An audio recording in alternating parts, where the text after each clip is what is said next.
Hello guys! Maulan ang panahon kaya nagluto ako ng miswa na may pritong isda.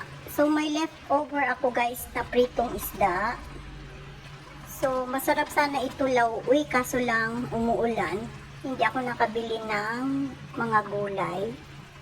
So kung ano lang yung meron tayo, ayan may miswa tsaka cabbage. Yun lang yung nilagay ko. So, ayan. Super yummy.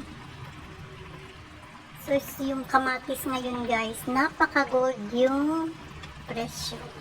Kaya, konti-konti lang yung ating nilagay na kamatis.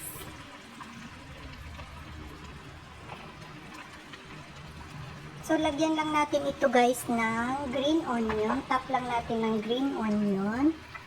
Then, ready to serve na. Ayan.